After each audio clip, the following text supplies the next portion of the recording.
Shalom, saudara yang dikasihi Tuhan. Apa kabar saudara?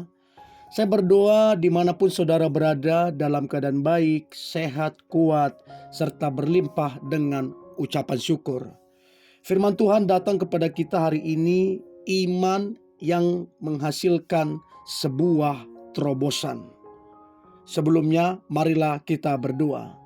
Terima kasih Tuhan Yesus yang baik buat anugerah Tuhan, kasih setia Tuhan. Kami percaya firman ini akan menolong kami, memberkati serta memulihkan kehidupan kami. Tolong kami Tuhan agar kami mengerti dan kami menjadi pelaku firman-Mu. Dalam nama Tuhan Yesus kami dengarkan firman-Mu. Haleluya. Amin. Yakobus pasal 2 ayat yang ke-17. Iman tanpa perbuatan adalah mati. Jadi jelas sekali saudara, sekalipun kita beriman besar, tapi tanpa perbuatan adalah mati. Jadi kalau iman tidak menggerakkan kita, itu cuman harapan doang, cuman harapan palsu. Jadi iman itu sejalan menggerakkan kita. Semua orang mau mengalami terobosan. Semua orang mau mengalami kemenangan. Semua orang mau berkat Tuhan. Tapi tidak semua orang siap untuk melangkah. Nah, iman itu kalau kita bergerak akan menghasilkan sebuah terobosan yang begitu luar biasa. Mujizat Tuhan terjadi setelah langkah pertama. Jadi langkah pertama itu sangat penting, sangat penting. Dalam Yosua pasal 3 ayat 15 sampai 16 dikatakan, Sungai Yordan tidak terbelah saat mereka berdoa di tepi sungai, tetapi air terbelah saat kaki imam menginjak air. Jadi tidak salah berdoa, sangat bagus dan wajib berdoa. Tapi tanpa bertindak, tanpa bergerak, ya kita gak pas. Ada yang keliru.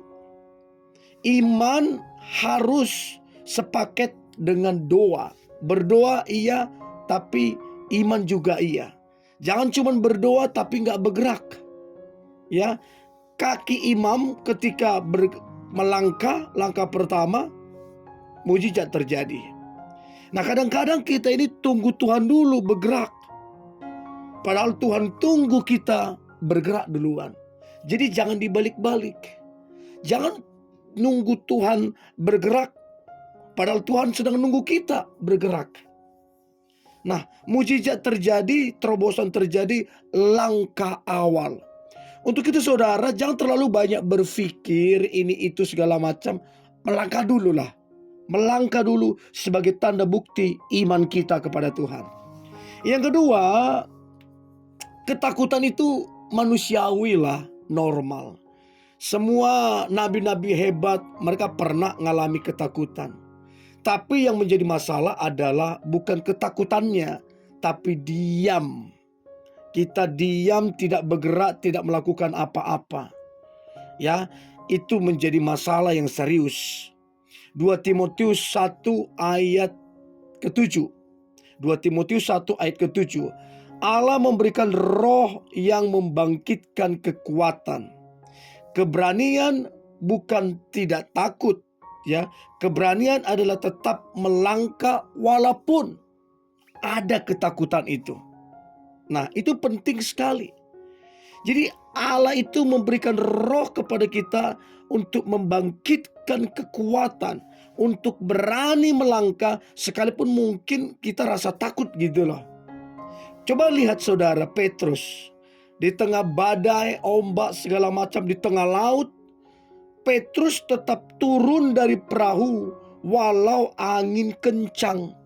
Sehingga Petrus bisa berjalan di atas air. Matius 14 ayat 29. Selama dia fokus, ya, Petrus fokus kepada Yesus, pandangannya maka apa yang terjadi? Dia berjalan di atas air. Tapi begitu dia mulai takut, ya, mulai fokus ke yang lain, ke angin, ke badai, apa yang terjadi? Petrus hampir tenggelam. Jadi penting sekali untuk kita bergerak. Itu yang kedua.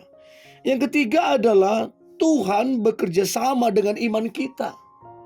Jadi kalau kita punya iman, sesungguhnya Tuhan sedang bekerja sama dengan kita. Tuhan bekerja dan meneguhkan firman itu. Markus 16 ayat 20. Tuhan turut bekerja dan meneguhkan firman itu. Artinya ada bagian Tuhan, ada bagian kita. Iman itu kolaborasi antara kita dengan Tuhan.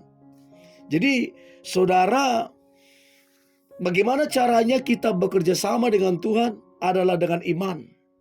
Iman yang berani melangkah. Dan yang terakhir, untuk sebuah terobosan butuh sebuah keputusan. Butuh sebuah keputusan.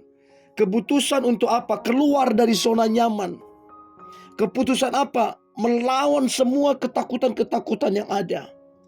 Keputusan apa? Mengambil satu tindakan. Ya, saudara, kalau kita ada di zona nyaman, kita menikmati zona nyaman, tidak akan pernah terjadi sebuah terobosan.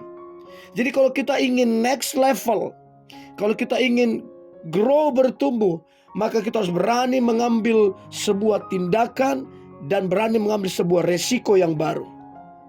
Tuhan tidak pernah memberkati orang-orang yang malas secara kerohanian, ya, secara bekerja. Orang yang malas, Tuhan tidak pernah memberkati orang-orang demikian.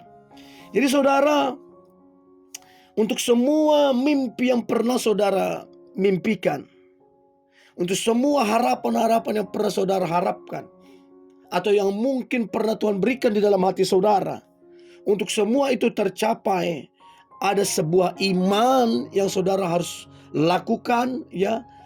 Iman itu harus melangkah. Gak boleh cuman aku beriman. Saudara mesti melangkah. Dan ketika saudara beriman, melangkah, maka sepanjang tahun 2026 ini akan terjadi terobosan di dalam kehidupan saudara. Akan terjadi terobosan di dalam finansial saudara. Akan terjadi terobosan di dalam kesehatan saudara. Akan terjadi terobosan di dalam keluarga saudara, pernikahan saudara, pekerjaan saudara. Seluruh aspek kehidupan saudara akan mengalami terobosan ketika saudara beriman dan melangkah. Haleluya. Mari kita berdoa. Terima kasih Tuhan Yesus yang baik. Kami percaya iman yang Tuhan berikan ini harus kami sertai dengan tindakan. Harus kami sertai dengan melangkah. Maka kami akan melihat satu mujizat, satu terobosan yang begitu luar biasa sepanjang tahun ini. Kami mengucap syukur Tuhan Yesus yang baik, dan biarlah hidup kami kemudian menjadi berkat, menjadi jawaban untuk mempermuliakan nama Tuhan Yesus. Di dalam nama Tuhan Yesus kami berdoa dan mengucap syukur. Haleluya. Amin.